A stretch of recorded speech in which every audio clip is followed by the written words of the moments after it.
Una de las razones importantes por las que debemos escuchar al Papa Francisco y sus indicaciones es porque como pastor de la Iglesia Universal nos va marcando el camino en nuestro viaje hacia el Señor aquí en la tierra. Y es verdaderamente lamentable cuando algunos grupos de la Iglesia lo ignoran, y por grupos me refiero a comunidades, me refiero a parroquias, en determinado momento incluso diócesis. Y de manera muy concreta me refiero en esta ocasión a la parte celebrativa de nuestra fe, que no es para nada un aspecto secundario, no, en lo absoluto lo es. Un ejemplo muy concreto es el reciente Domingo de la Palabra de Dios. Hace 2 años el Papa dispuso, o bueno, hace 3, dispuso que a partir del año pasado, cada tercer domingo del tiempo ordinario se celebre en toda la Iglesia el Domingo de la Palabra de Dios. Un domingo importante para resaltar el valor que tiene la Palabra de Dios revelada en la Escritura, no solamente en la Santa Misa, sino en nuestra vida de fe, como un texto vivo a través del cual Dios nos sigue hablando con el paso de los siglos. Y acaba de pasar este Domingo de la Palabra de Dios, y no deja de ser notable el contraste entre las parroquias y las catedrales y las diócesis y las personas incluso que se tomaron en serio las indicaciones del Santo Padre y que celebraron el Domingo de la Palabra de Dios. En algunas diócesis dando instrucciones precisas a sus feligreses, a sus diferentes parroquias, para que a su vez las transmitieran a sus feligreses. En algunas parroquias igual preparando algunos eventos especiales de reflexión, de aprendizaje, conferencias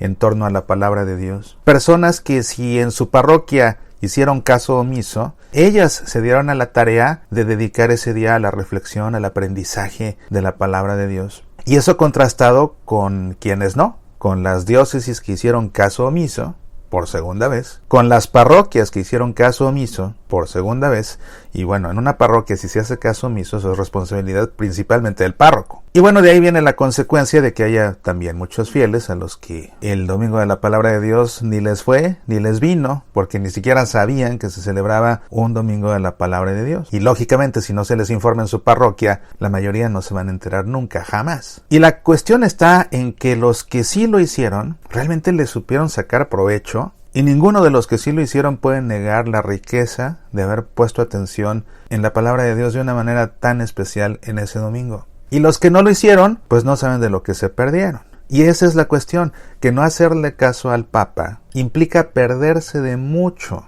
En este mismo sentido celebrativo, estamos viviendo este año un jubileo especial dedicado a San José, también por disposición del Papa Francisco. Y resulta un año verdaderamente importante para nuestra vida de fe, porque por regla general San José es el gran santo desconocido. Los evangelios hablan tan poco de José que es poco lo que se sabe. De ahí que gran parte de la reflexión en torno a San José sea fruto de deducciones, de inferencias, de reflexiones. Mucho se reflexiona, por ejemplo, acerca del silencio de José. Como el Evangelio dice poco de él, entonces pues es como que el gran callado, es como que el gran silencio. Y por esa razón a muchos les gusta reflexionar sobre el silencio de José. Pero la cuestión es que hablar o reflexionar acerca del silencio de José es por completo entrar en el terreno de la especulación. Porque imagínate reflexionar sobre lo que alguien no dijo, analizar lo que alguien no dijo. Es como que alguien dijera, vamos a hacer un análisis musical de la sinfonía que nunca compuso Beethoven. Basándonos en las 9 que sí, analicemos la que nunca compuso. ¿Tiene sentido? No, no tiene sentido. Y en todo caso, si alguien lo hiciera, no sería más que un tratado de suposiciones. Yo supongo que por lo que compuso aquí ya estuviera compuesto. Mucho se habla acerca del silencio de José y esa reflexión pues simplemente es especular, pero no es nada concreto, siendo realistas. Y tener un año entero para reflexionar acerca de San José y para aprender acerca de San José nos da la oportunidad de acercarnos a José, a la mayoría de los fieles, como nunca lo habíamos hecho, porque nos da la oportunidad, a base de estudiarlo y reflexionar, de conocerlo, ahora sí, de acercarnos a él. Es una oportunidad maravillosa. Y quienes hemos hecho caso a lo que ha dispuesto el Papa Francisco en ese sentido, y que nos hemos dado a la tarea de estudiar a San José este año, estamos descubriendo en la persona de José un santo maravilloso del cual nos habíamos perdido mucho tiempo.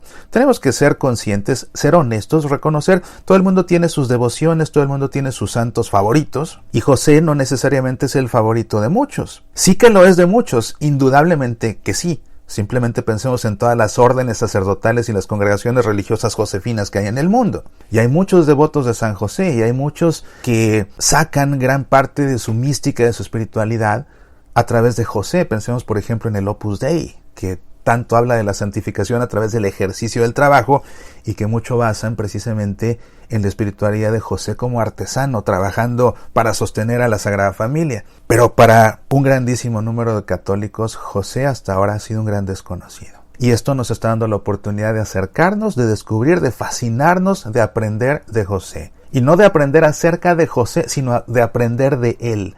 Porque al irlo conociendo se va convirtiendo en nuestro maestro. Hace cuestión de días, la semana pasada o hace 2 semanas creo, me invitaron a dictar una conferencia sobre San José para un grupo de oración. Por supuesto que dije que sí.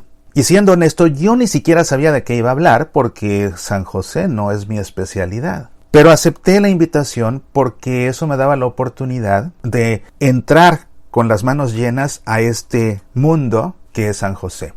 Ciertamente que en Semillas para la Vida cada semana hemos venido reflexionando sobre la carta Patris Corde del Papa Francisco. Pero esto me daba la ocasión de por fin adentrarme desde un punto de vista más académico, incluso si quieres, a la persona de José. Así que decidí preparar para esta ocasión una conferencia que se llamaba Los 4 sueños de José, un análisis bíblico. Porque eso sí lo sé hacer, un análisis bíblico.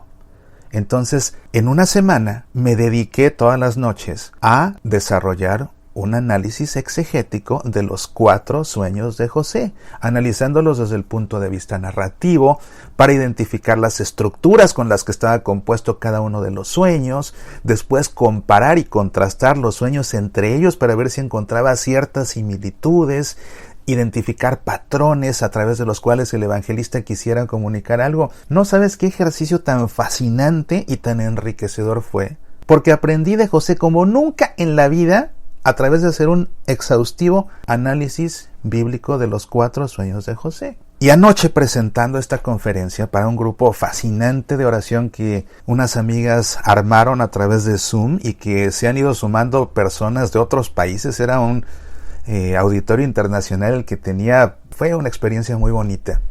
Pero fue una experiencia también muy sabrosa poder compartir esto, porque estaba yo compartiendo los tesoros que yo mismo encontré en estos días haciendo este análisis acerca de San José. Una conferencia muy apasionada, una conferencia que disfruté como nunca, o sea, realmente creo que esta es de las conferencias que más he disfrutado dictar en toda mi vida. Y que aparte sobre la marcha explicando yo los 4 sueños de José, encontré algo que me había quedado la duda cuando estaba yo investigando y que en ese momento de desarrollar la explicación, ahí al vuelo encontré la respuesta.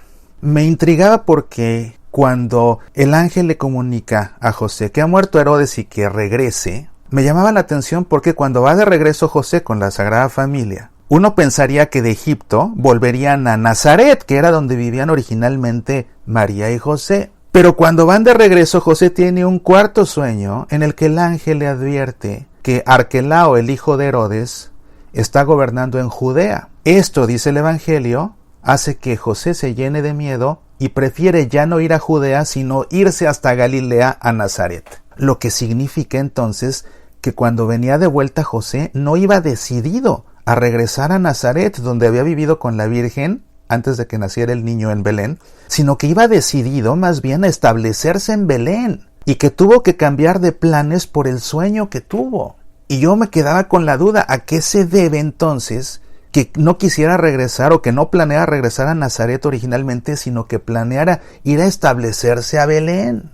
Bueno, pues que en ese momento entendí el porqué a la luz de lo primero que le dice el ángel a José en el primero de los 4 sueños. Y fue verdaderamente emocionante encontrar esto al mismo tiempo que estaba exponiendo la conferencia en vivo, y para el auditorio fue muy emocionante ver este proceso de análisis y de reflexión bíblica en que al fin de cuentas todo empieza a encajar y todo empieza a tener sentido. Finalmente fue una experiencia de mucho aprendizaje, tanto para ese grupo como lo fue para mí. Y aquí ve uno cómo aprovechar las instrucciones del Papa nos ayudan en nuestra fe, y mantenernos al margen de lo que el Papa va indicando nos priva de la posibilidad de crecer en la fe todos juntos como iglesia por los caminos que el Papa nos va indicando. Entonces, te animo a que hagas caso a lo que dice el Papa y a que este año de San José te lo tomes en serio para acercarte a José. Y que hables con tu párroco, es el punto de partida, la parroquia debería ser el punto de partida. Y que hables con tu párroco y le insistas, padre, hagamos algo. Va a venir el 19 de marzo, que es precisamente la fiesta del Señor San José, justo en el año de San José. Entonces imagínate. Lo que estaba yo pensando hace unas horas era, bueno, ¿cómo vamos a celebrar aquí en Seminans? El 19 de marzo voy a dictar esta conferencia. Y si quieres saber por qué José tenía planeado establecerse en Belén y no regresar hasta Nazaret, tienes dos opciones. O vas y lees la Biblia y ves qué le dijo el ángel a José en el primer sueño justo al principio, porque ahí está la respuesta, o participas en esta conferencia el 19 de marzo. O si quieres, a través de la página semillasparalavida.org, ponte en contacto conmigo si te gustaría que compartiera esta conferencia con tu parroquia, porque se puede hacer a través de internet. De hecho, es la única manera como lo voy a hacer, y de una vez lo advierto, no voy a viajar a ningún lado. Con esta pandemia no voy a viajar a ningún lado, pero sí a través de internet lo podemos hacer. Habla con tu párroco, que tu parroquia sea precisamente la fuente de la celebración del año de San José. Y si en tu parroquia van a hacer caso omiso de las indicaciones del Papa, que eso no te detenga. Búscate otra parroquia donde hagan algo y participa de lo que hagan en otra parroquia. De grupos de oración, de grupos de reflexión, de aprendizaje, de círculos de lectura en torno a San José, no sé. Y si no encuentras dónde, consigue libros, estudia por tu cuenta lo que puedas de San José. Te recomiendo 2 puntos de partida: la Redemptoris Custos de San Juan Pablo II y la Patris Corde de Papa Francisco. Con esos 2 documentos tienes mucho para aprender acerca de San José. Una tercera referencia buena, el tomo donde habla el Joseph Ratzinger, nuestro Papa Emérito Benedicto XVI, de los Evangelios de la Infancia en su obra Jesús de Nazaret. Es uno de los 3 tomos, el que habla de los Evangelios de la Infancia. Con esos 3 tienes para aprender de San José como nunca en tu vida. Pero que no se te pase el año de San José, en esta ocasión porque es el año de San José. Y que no se te pase ninguno de los jubileos, ni ninguna de las indicaciones celebrativas que nos dé el Santo Padre, porque son para nuestro provecho. Y en verdad, quien hace caso y aprovecha, crece en su fe de maneras insospechadas. Quien hace caso omiso, se priva de oportunidades verdaderamente maravillosas de crecer en la fe junto con toda la iglesia. Soy Mauricio Pérez, estas son Semillas para la Vida.